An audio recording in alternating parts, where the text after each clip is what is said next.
अजूनपर्यंत जो इतिहास आहे त्यात सीबीआय कडून कोणाला कन्व्हिक्शन आलेलं सहसा दिसलेलं नाहीये. ॲडव्होकेट उदय वारुंजीकरांना आपण विचारूया. वारुंजीकर, काय म्हणाल की ज्या पद्धतीने आपण सीबीआय असा गवगवा करत असतो, खरंच सीबीआय तेवढं कार्यकुशल आहे का आणि त्यातून आपल्याला खरंच रिझल्ट मिळतात का नेहमी? आजची थोडीशी जरा परिस्थिती जरा बघण्याची गरज आहे. आपल्याकडे बघा, पोलिसांच्या संदर्भातला कायदा हा ब्रिटिश कालावधीतला कायदा आहे. 1861 सालातला जुना पोलिसांचा कायदा आहे. इंडियन पिनल. त्याच्यानंतर मग बाकीचे प्रत्येक राज्यांचे वेगवेगळे कायदे यायला लागले. जसं आपल्याकडे महाराष्ट्रामध्ये बॉम्बे पोलीस ऍक्ट आला 1951 सालातला. तसं सीबीआयच्या संदर्भामध्ये दिल्ली स्पेशल पोलीस ऍक्ट या नावाचा स्वतंत्र कायदा आला, ज्याच्या अंतर्गत हे स्थापन करण्यात आलेलं आहे. त्यामुळे जरी ही कायद्यानुरूप स्वतंत्र जरी यंत्रणा असली, ज्याचा ॲडमिनिस्ट्रेटिव्ह कंट्रोल हा जरी पंतप्रधानांच्या कार्यालयाकडे जरी असला, तरी देखील दुर्दैवानं त्यांच्या एकूणच कामाच्या पद्धतीकडं जरा थोडंसं आता बोलण्याची वेळ आलेली आहे. मुंबईमध्ये अनेक मेट्रोपॉलिटन मॅजिस्ट्रेट कोर्टामध्ये खटले असे बघायला मिळतील की ज्या खटल्यांमध्ये 20-20 वर्ष सीबीआयने दाखल केलेली प्रकरणं चाललेली असतात. म्हणजे पहिली जी काही इन्व्हेस्टिगेशनची पहिली तारीख असेल तेव्हापासून 20 वर्षापर्यंत देखील यांची प्रकरणं चाललेली असतात. हे जर असं जर चित्र असेल तर साहजिकच सीबीआयच्या कार्यक्षमतेबाबत या सामान्य नागरिकाच्या मनामध्ये प्रश्न येतोय. नुसतंच आत्ताच्या प्रकरणाबद्दल नाही तर आता गेले कितीतरी प्रकरण असे सांगणं शक्य आहे की ज्याच्यामध्ये सीबीआयनं उशीर केलेला आहे. तो मुद्दामून झालेला उशीर असू शकतो किंवा अजाणतेपणी झालेला उशीर असू शकतो, पण कुठल्याही गुन्ह्याच्या तपासामध्ये जर उशीर जर झालेला असेल तर मला खात्री आहे की त्याचा फायदा या आरोपींनाच होत असतो.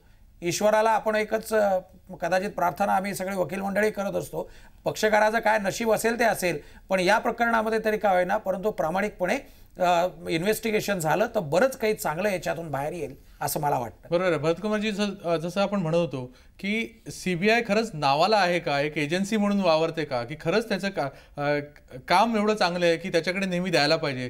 तुम्ही काय म्हणाल की सीबीआयचा अनुभव अजूनपर्यंतचा काय वाटतो? हे बघा, मी सीबीआयला पूर्णपणे अकार्यक्षम मानणार नाही. सीबीआय सारखी एजन्सी ही निश्चितच पाहिजे, कारण अनेक ठिकाणी असे तपास करायचे असतात की जे पोलीस किंवा CID हे करू शकत नाहीत. त्यासाठी म्हणून सीबीआय ही निश्चितच आवश्यक आहे. प्रश्न असा आहे की या देशाच्या भल्यासाठी म्हणून, या देशातील जनतेच्या कल्याणासाठी म्हणून सीबीआय ही कुठल्याही राजकीय हस्तक्षेपापासून आपण दूर ठेवण्याची गरज आहे. दुर्दैवाने तशी ठेवली गेलेली नाही या गेल्या 2 वर्षाच्या काळात. हा खरा महत्त्वाचा मुद्दा आहे. सीबीआय नको किंवा सीबीआय अतिशय कुचकामी आहे असं मी अजिबात म्हणणार. सीबीआयमध्ये अत्यंत कार्यक्षम असे अधिकारी आहेत, त्यांच्याकडे डोकं आहे. त्यांना काम करायला दिलं जातं का हा प्रश्न? त्यांना मुक्त हस्ते दिला पाहिजे. आता उदाहरणार्थ तुम्हाला सांगतो, आता कोर्टाच्या निर्णयानंतर सीबीआयने छापे घातले. हे छापे घातले, रामानंद तिवारींच्या घरावर टाकलेत, हे गिडवाणी यांच्या घरावर टाकले. अशा छाप्यांचा उपयोग काय? कारण तिवारी यांच्या मुलाच्या नावावर फ्लॅट आहे, गिडवाणी यांच्या मुलांच्या नावावर फ्लॅट्स आहेत. गिडवाणींच्या घरावर छापा टाकून काय उपयोग आहे? तिकडे काय कॅश सापडणार आहे की शेअर सर्टिफिकेट सापडणार? आणि समजा शेअर सर्टिफिकेट सापडली तर ती उचित शेअर सर्टिफिकेट्सच असणार. या दोघांच्याही घरावर छापे टाकणं ही केवळ जनतेची नजरबंदी आहे असं मला वाटतं. त्यामुळे सीबीआयचं नाव खराब होतं, ही सगळ्यात काळजीची गोष्ट. दुर्फेक आहे आणि लोकांना वाटतं की बरंच काय काय काम होतंय, पण सत्य बघितलं तर तसं काय झालेलं दिसत नाही. शेलारजी, तुम्ही काय म्हणाल की सीबीआयला जसं नेहमी म्हटलं जातं की केंद्र सरकार वापरतं, हे एक इन्स्ट्रुमेंट आहे का केंद्र सरकारचं? अजिबात नाही. मी हे मान्य करणार नाही. पहिली गोष्ट अशी आहे की काही अधिकाऱ्यांवर कारवाई केली नाही असे राऊत साहेब म्हणाले.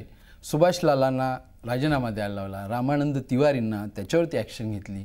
त्याच्यामुळे कुणालाही पाठीशी घालण्याचा पक्षाचा कसं आहे शेलारजी, कसं आहे, हे दोघे रिटायर्ड ऑफिसर होते आणि बाकीचे जे आहेत ऑफिसर जे आता हयात आहेत त्यांना तर सक्तीच्या पाठवू शकतं ना सरकार, पण ते काहीच करत नाही. परंतु सीबीआय म्हणजे काँग्रेस पक्षाचं ऐकतं असं नाही. यंत्रणा कोणतंही सरकार आलं तरी सीबीआय राहणार आहे. जे सरकारचे नोकर असणार ते राहणार आहेत. त्यामुळे काँग्रेस पक्ष हस्तक्षेप करून त्यांची मुवमेंट स्लो करतं हा आरोप मी अजिबात मान्य करणार नाही. त्यांच्याकडे दिलेली जबाबदारी त्या पद्धतीने ठीक आहे, मी मान्य करतो की स्लो करण्यासाठी तुम्ही काय करत नाही, पण फास्ट करण्यासाठी खरं तर तुम्ही काहीतरी करायला पाहिजे हे मान्य आहे की नाही तुम्हाला हे सरकार म्हणून? त्यांच्याकडे काम दिलेलं आहे, त्या पद्धतीने ते करतील आणि ते लवकर त्याचं हे बाहेर यावं ही धारणा आमची आहे ना. कुणाला पाठीशी घालू नये, न्याय तो न्याय व्हायला पाहिजे, जे भ्रष्ट आहेत त्या भ्रष्ट लोकांना शिक्षा व्हायला पाहिजे. उत्तर द्या, तुम्ही स्वतः ॲडव्होकेट आहात की हायकोर्टाला याच्यात हस्तक्षेप का करावा लागला आणि हायकोर्ट सांगितल्यानंतर सगळी चक्र का फिरतात?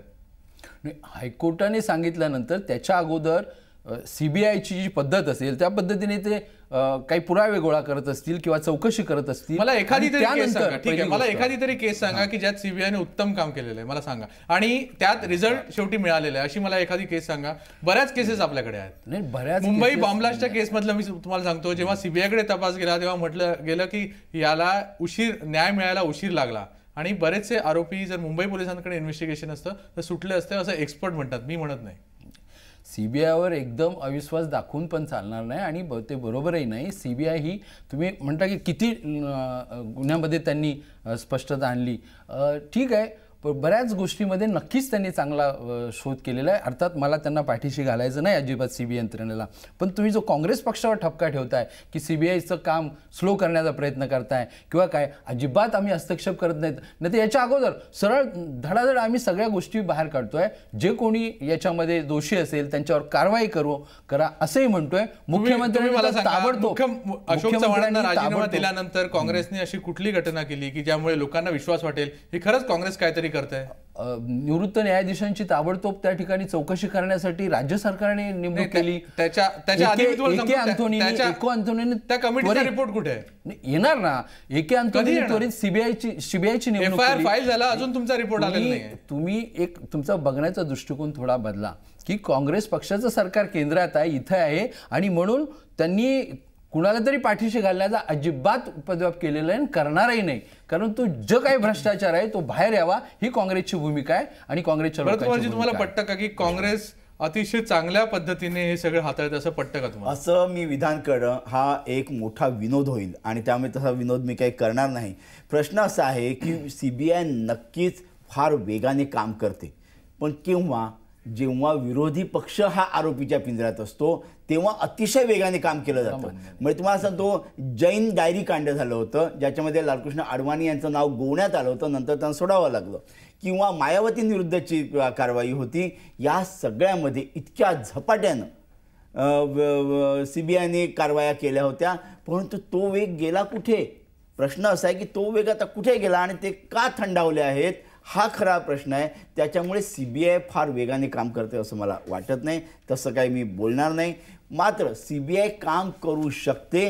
त्यांच्या पाठीवर जे सत्ताधाऱ्यांनी जे जू लावलेलं आहे हे जू जर का बाजूला केलं तर नक्कीच सीबीआय हा तपास नीट करू शकेल याची मला खात्री आहे. मात्र ते स्वातंत्र्य सत्ताधारी पक्ष देईल याची अजिबात शक्यता नाही. तसं असतं तर काम दिल्यापासून धाडी घालेपर्यंत 1.5 महिन्याचा काळ लोटावा लागला नसता. आणि राजकारण्यांची खरंच मानसिकता आहे का की या प्रकरणात हे प्रकरण तडीस गेलं पाहिजे? तुम्ही मला शेला सांगा. नक्कीच तशी नैतिकता आहे, हे लवकर व्हावं आणि याच्यापासून सगळे म्हणजे एक स्वच्छ असं मुंबई शहरामध्ये. मला सांगा, जयराम रमेश यांनी सांगितलं की बिल्डिंग पाडा, बरोबर आहे. त्याच्यानंतर आपले मुख्यमंत्री म्हणाले आता कोणी पाडायची याच्यात वाद आहे. त्याच्यानंतर त्यांचं काही स्टेटमेंट नाही की बाबा कोणी पाडायची बिल्डिंग, सोसायटीच्या पदाधिकाऱ्यांनी दिलेली आहे आणि नंतर मुख्यमंत्र्यांनी परत स्पष्ट केलंय हे काम आम्हाला सांगितलं केंद्राने तर ते आम्हीही करू, परंतु आता कोणाला सांगितलंय? आता त्यांच्या पदाधिकाऱ्याने सांगितलंय आणि पदाधिकाऱ्यांनी हे करतात का पाहिलं पाहिजे ना आपल्याला. त्या सोसायटीचे जे पदाधिकारी तुमच्याच कंट्रोलमध्ये सगळे सगळ्या पक्षांचे आहेत त्यात. तुम्ही असं समजू नका कन्हैयालाल गिडवाणी तर पूर्वी शिवसेनेत होते, असे किती सांगू. नाही आता ठीक आहे आल्या काँग्रेसमध्ये, त्याच्या अगोदर कितीतरी लोकांचं पक्षाचं घेणं भारतीय जनता पार्टीचे सगळ्यांना आम्हाला काही प्रॉब्लेम नाही, कोण नाही त्यात. म्हणजे निव्वळ काँग्रेसचे आहेत असं समजू नका. त्या पदाधिकाऱ्यांमध्ये सगळ्या पक्षाचे फक्त काँग्रेसचे जास्त. न्यायालय त्यांच्या मार्गाने चाललंय. त्यांनी पहिल्यांदाच सोसायटीला नोटीस दिलेली आहे, 3 महिन्याची नोटीस आहे. परंतु त्या काळात जर का सरकारने केवळ बघायची गोष्ट भूमिका घेतली तर तो कालापव्यय होईल आणि आरोपींना पाठीशी घातल्यासारखं होईल. कारण 3 महिन्यामध्ये ते पुढे कायद्याने आपल्याला कसा बचाव करता येईल याची सिद्धता करण्यामध्ये लागलेले आहेत आणि सरकार एक मूक प्रेक्षक म्हणून त्याच्याकडे बघतंय.